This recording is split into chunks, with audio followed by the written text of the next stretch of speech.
हे friends, कैसे हो आप। जैसा कि आपने मेरे पहले की वीडियो में देखा था कि मैंने एक रिव्यू किया था। आज मैंने सोचा कि मैं आपके लिए कुछ नया लाऊं, कुछ डिफरेंट लाऊं। तो आज मैंने नगद रहित भारत पर एक निबंध लाया हूं, कैशलेस इंडिया। तो मैं सोच रहा हूं कि आज आपके लिए कुछ डिफरेंट करो, कुछ मोटिवेट आपको भी किया जाए। प्लीज़ वीडियो में बहुत मज़ा आएगा, लास्ट तक देखना और ज़्यादा से ज़्यादा लाइक शेयर एंड सब्सक्राइब करें और कमेंट करके बताइए कि नेक्स्ट टॉपिक आपको क्या चाहिए। तो नगद रहित भारत यानी कैशलेस इंडिया हमारी शुरुआत हुई थी 8 नवंबर 2016 को। इसकी शुरुआत हमारे भारत के प्रधानमंत्री ने की थी, जो अभी नरेंद्र मोदी जी हैं। इस पहल से भारत की आर्थिक व्यवस्था में भी काफ़ी सुधार आई है। और जैसा कि आप जानते हैं कि अब कैश लेके बहुत ही कम आदमी घूमते हैं, नगद पैसा बहुत कम हो गया है। आजकल ऑनलाइन ही सब मनी ट्रांजैक्शन कर रहे हैं। आपने भी कभी ना कभी तो ऑनलाइन ट्रांजैक्शन किया ही होगा, जैसे फ़ोन पे, भीम यूपीआई, गूगल पे। आजकल डिफरेंट बहुत से ऐसे वेबसाइट हो गए जिस पे ऑनलाइन मनी ट्रांजैक्शन होती है।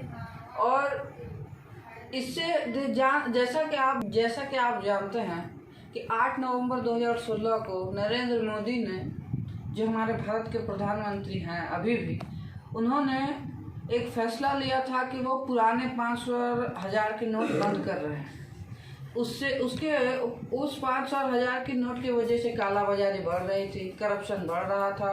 जब सरकार ने क्रांतिकारी पहल की शुरुआत की तो 1000 और 500 के पुराने नोट का अवमूल्यन कर दिया।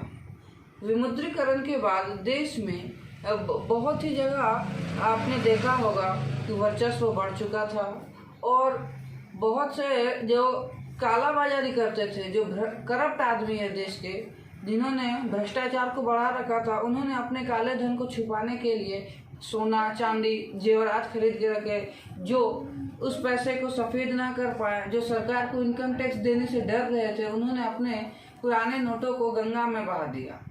ऐसे बहुत से नेता थे। उस समय बहुत से ऐसे कांड भी सामने आए थे, आपने तो न्यूज़ में देखा ही होगा। और डिजिटल तकनीकों के द्वारा नकदी का प्रवाह नियंत्रण करने में भी कई फायदे हैं। जैसा कि नियंत्रीकरण हो रहा है, सब आजकल लूटपाट और चोरी, इस पे भी नियंत्रण सरकार पा रही है, ताकि ज़्यादा से ज़्यादा कैश को ही किया जा सके।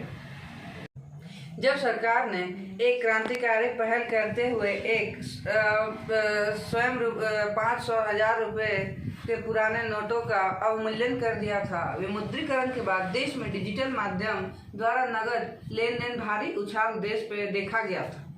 डिजिटल तकनीकों द्वारा नकदी के प्रवाह को नियंत्रित किया गया। डिजिटल माध्यम द्वारा नगद लेन देन में भारी उछाल देखा गया था।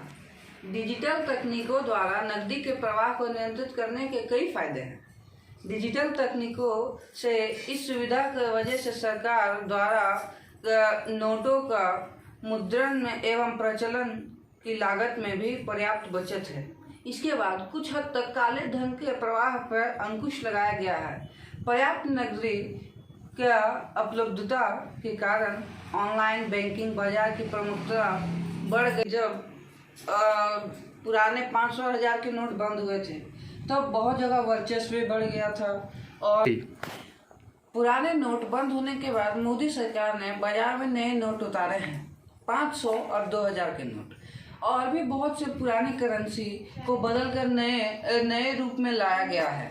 तो जैसा कि आप जानते हैं कि जब विमुद्रीकरण हुआ था, अवमूल्यन हुआ था पुराने नोटों का, तब आपने देखा था कि बहुत से ऐसे भ्रष्ट लोग थे, भ्रष्ट नेता थे, जिन्होंने अपने काले धन को छिपाने के लिए जेवर खरीद रखे थे, बड़े बड़े सोने चांदी के ढेर लगा रखे थे, और जो ना कर पाए वो सरकार को इनकम टैक्स देने के डर से अपने उस काले धन को गंगा में बहा दे रहे थे या कूड़े और रद्दी के भाव में फेंक दे रहे थे।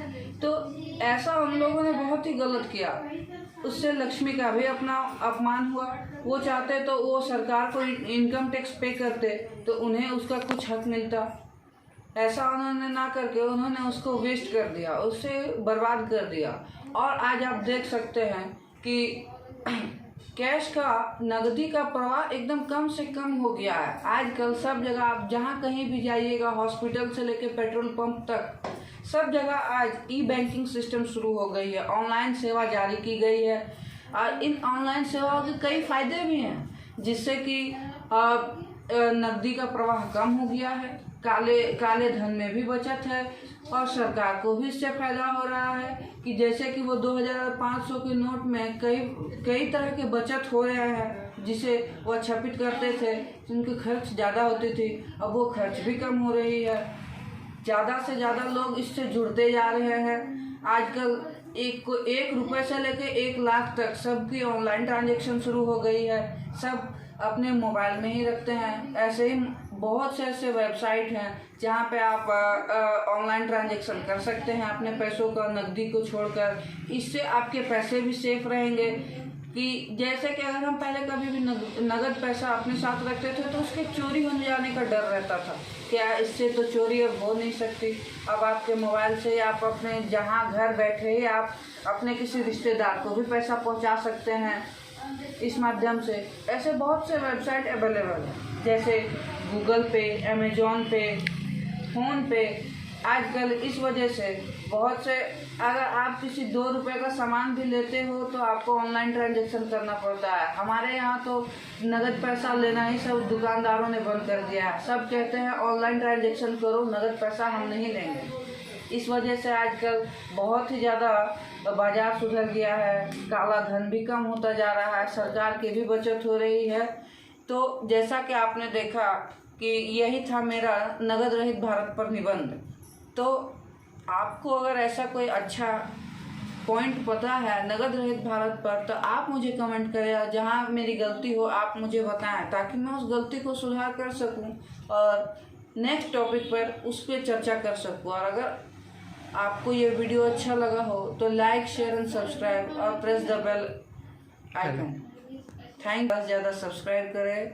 तब तक के लिए बने रहें चैनल पे, मैं आपके लिए जल्द से नई वीडियो को लाऊंगा। बाय।